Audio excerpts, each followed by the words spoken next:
Good morning दोस्तों। I hope कि आप सभी बढ़िया से होंगे। मैं अभी अपने फार्म पे हूँ। आज का हमारा टॉपिक रहेगा जीपीजी के बारे में कि जीपीजी क्या है, क्योंकि इससे पहले जो हमने वीडियो बनाया था वो बताया था कि पशु को हीट में कैसे लाया जाए।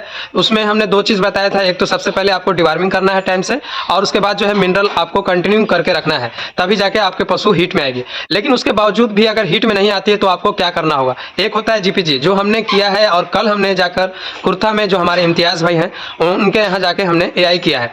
उसके रिजल्ट जैसा होगा हम बताएंगे। लेकिन उसके बावजूद अगर दो काम करते हैं उसके बावजूद भी आपके पशु हीट में नहीं आती है, तो उसके बारे में आज थोड़ा सा डिस्कस करेंगे और पूरे फार्म के अंदर की जानकारी देंगे कि कौन से पशु को सेमेन लगाने के बावजूद हीट में नहीं आया, वो कौन सा पशु है, वो सभी जानकारी मिलने वाला है, ताकि बहुत दिनों के बाद फार्म की भी जानकारी मिलता रहता है।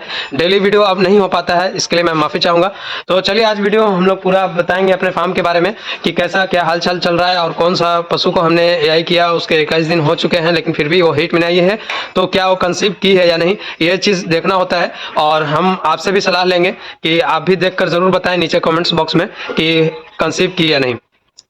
उससे पहले मैं आपको एक ही चीज़ कहूँगा कि हमारे चैनल पर पहली बार आए तो चैनल को सब्सक्राइब जरूर कर लें, साथ में बेल आइकन भी दबाएं ताकि हमारे आने वाला वीडियो का नोटिफिकेशन जो है वो मिलता रहे। सबसे पहले हम इस भैंस के बारे में बता देते हैं कि इस भैंस को हमने बेताब बुल से हमने एआई किया था, और इसको हमने 17 को एआई किया था, लेकिन 25 का इसका इतना ज़्यादा डिस्चार्ज आया था, ऐसा लग रही थी कि ये कंसीव नहीं करेगी। लेकिन उसके बावजूद भी ये 21वें दिन हीट में नहीं आई। अगर हम 17 से भी जोड़ते हैं तो 30 दिन होता है, और अगर 25 से भी जोड़ते हैं तो आज 21 दिन होता है। लेकिन उसके बावजूद भी किसी तरह का इसमें कोई ऐसा लक्षण नहीं दिख रहा है कि जो कि हीट में हो। तो भैंस का जहाँ तक उम्मीद है ये कंसीव कर जाएगी।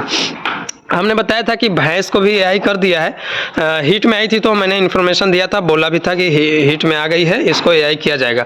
तो हमने इसको भी एआई किया है। जिस दिन हमने वीडियो बनाया था उस दिन हीट में आई थी, शाम में या दूसरे दिन शायद एआई किया था, क्योंकि हीट में जो है सुबह ये डिस्चार्ज की और फिर शाम में जो है बोलना स्टार्ट की, तो हमने लगता है दूसरे दिन इसको एआई किया है। उसके बाद अगर बात कर लेते हैं इस भैंस के बारे में, तो इस भैंस का भी 10 दिन हो चुका है एआई करके।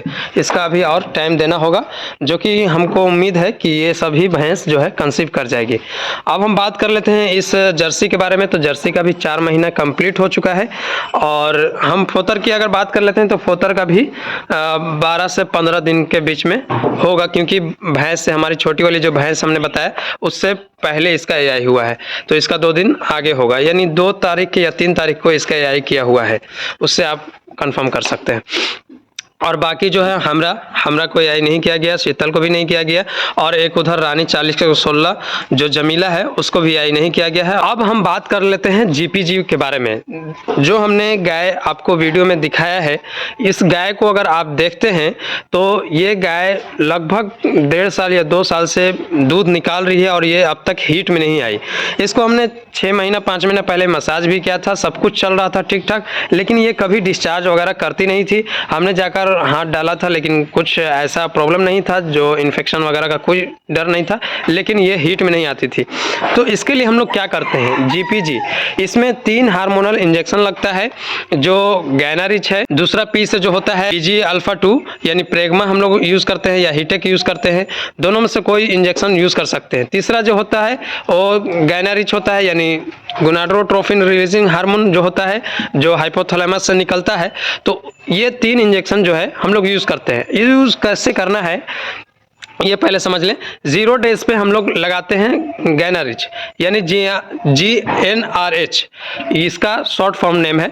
तो हम लोग 0 डेज पे लगाए, जैसे आज अगर 15 तारीख है तो आज लगाया, तो आज का दिन बिल्कुल छोड़ देना है। कल से हमको डेट याद रखना है, तो कल से हमको 7वें दिन फिर हमको PG2 अल्फा लगाना है, यानी प्रेग्मा लगाना है, उसको 2 ml लगाना है 7वें दिन। उसके बाद 9वें दिन जो है, जो कल से डेट रहेगा, कल से 9वें दिन जो होगा वो फिर हमको लगाना है गैनारिच, उसको 2.5 ml लगाना है, यानी 0 डेज में भी 2.5 ml गैनारिच, और 9वें दिन जो लगेगा गैनारिच वो भी 2.5 ml। ये 3 इंजेक्शन लग गया। अब हमको 10वें दिन एआई करना है। टाइम ऐसा शेड्यूल मेंटेनेंस करना है अपने डॉक्टर के हिसाब से कि उस टाइम पे आपके डॉक्टर साहब आ जाए, यानी 9वें दिन जो गैनारिच लगा उसके आपको 16 से 18 घंटा के बीच में एआई कर देना है। कल जब मैं गया था, मैंने ऐसा टाइम फिक्स करके रखा था कि वहाँ पे मैं टाइम से पहुँच जाऊँ, और मैं कल लगभग 1 बजे समथिंग उसको एआई किया। उसको पहले हमने चेक किया, उसका मुंह खुला हुआ था, किसी तरह का डिस्चार्ज तो नहीं आया, लेकिन हमने एआई कर दिया। एआई करने के बाद होता क्या है, कितना चांस है कि कंसीव कर जाएगी? तो ज़्यादातर चांस होता है जीपीजी से कि कंसीव कर जाएगी। अगर ऐसा नहीं होता है तो वो फिर सर्किल में आ जाएगी। जैसे हीट का जो सर्किल होता है 21 दिन, तो वो 21वें दिन फिर से गर्म होना रेगुलर स्टार्ट हो जाएगी। तो आपको करना क्या है, फिर 21वें दिन जाकर एआई कर देना है। उसमें 100% चांस या 99% कह सकते हैं कि चांस हो जाता है कि वो कंसीव कर जाएगी। इस तरह करके आप अपने पशु को सेफ कर सकते हैं, यानी सुरक्षित कर सकते हैं और आप उससे प्रॉफिट ले सकते हैं। तो ये जीपीजी का फ़ायदा है। करना चाहिए वैसे पशु को जो कंसीव नहीं कर रही है, जो हीट में नहीं आ रही है, उस तरह का पशु को जीपीजी प्रोटोकॉल किया जाता है। तो आज के लिए इतना ही, मिलता हूँ फिर किसी नेक्स्ट वीडियो में। वीडियो बढ़िया लगा तो प्लीज़ लाइक शेयर ज़रूर कर दें। Thank you.